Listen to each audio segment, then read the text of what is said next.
Hey, it's Luca, and welcome to the Luca Savazzi podcast.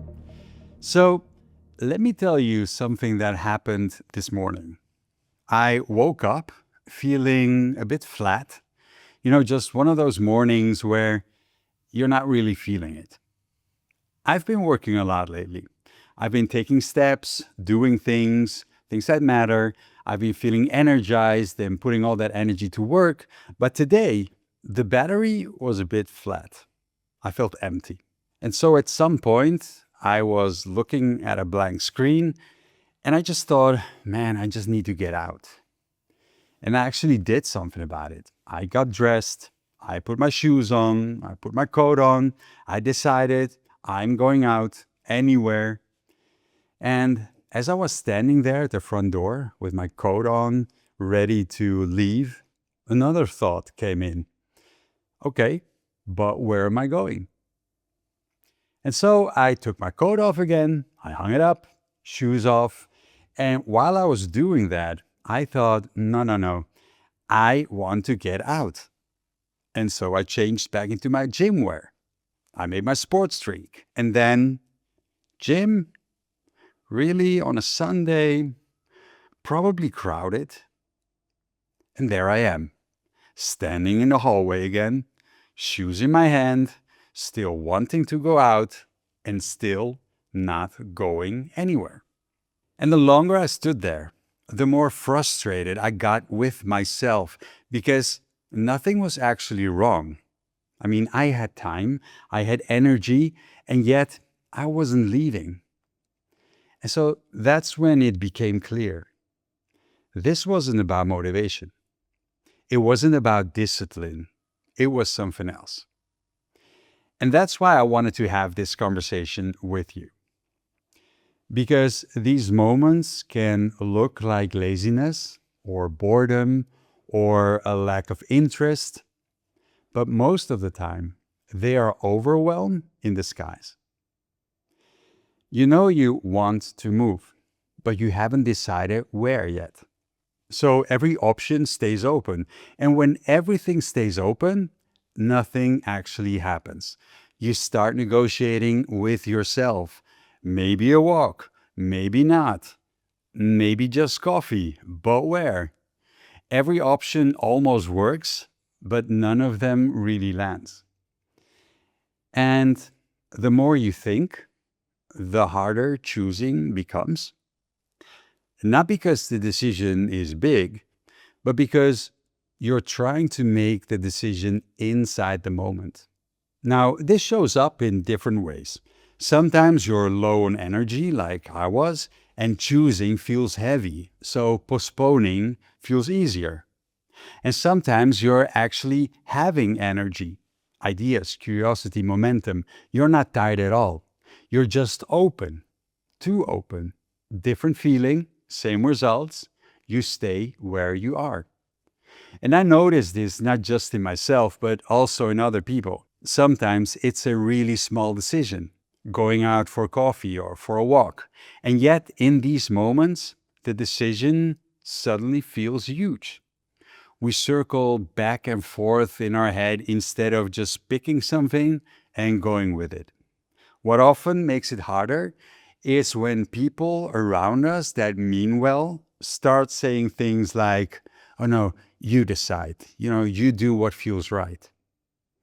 But when you're already stuck, that openness adds pressure. You're not just choosing an activity anymore, you're trying to choose the right feeling.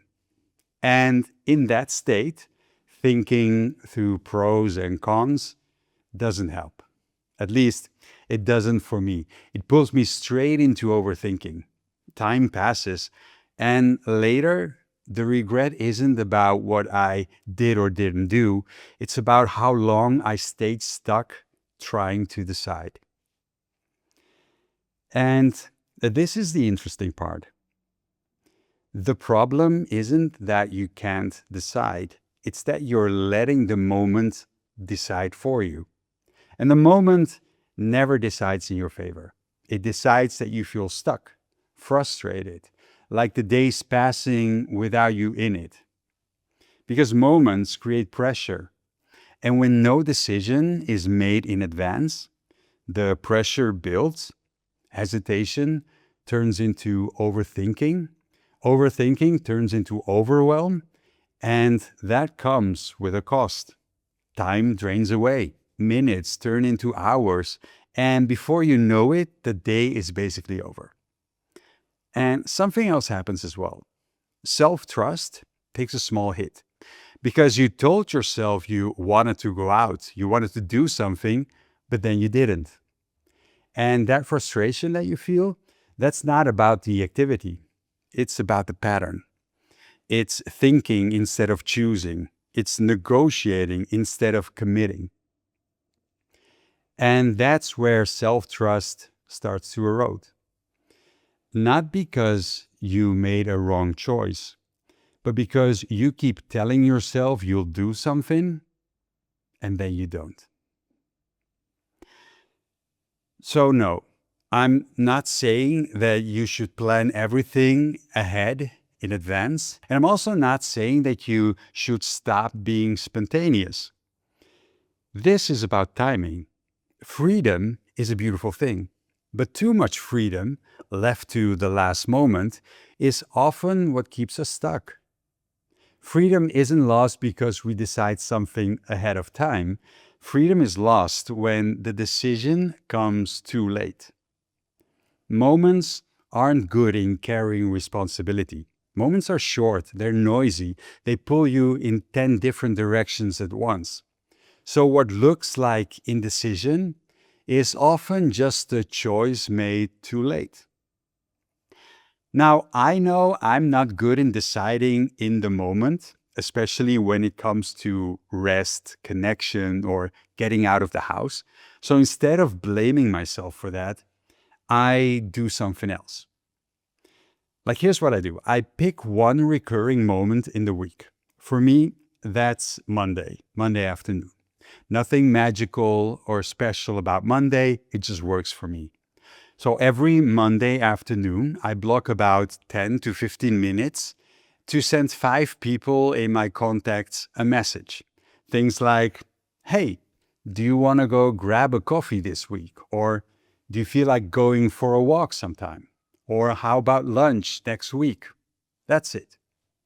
Now, out of 5 people, usually 3 or 4 reply within that 15-minute space, and the rest I'll follow up on later. And I try to make plans with those people. I plan them in the next 1 or 2 weeks. So I put them in my calendar. And here's what changes for me. When that day comes, no matter how I feel, I don't have to negotiate with myself anymore. I already chose. The work is already done. And almost every time when I come back from an appointment, I never regret going. I do regret the hours that I stood standing in the hallway with my shoes in my hand, negotiating with myself. So when I catch myself hesitating, even if I have something planned already, I just do the thing I originally chose to do. And then I notice how it feels. Not in the moment, but after. Because one thing is almost always true. Something is different. And it's because I chose movement over stuckness. All right, that's it for this episode. Thank you so much for hanging out with me. I hope that this sparked some ideas for you to try. And if this episode made you think of somebody that you care about, maybe a friend, a partner, a family member, feel free to share this with them. All right, I'm Luca. Thank you so much for being here, and I look forward to seeing you in our next conversation.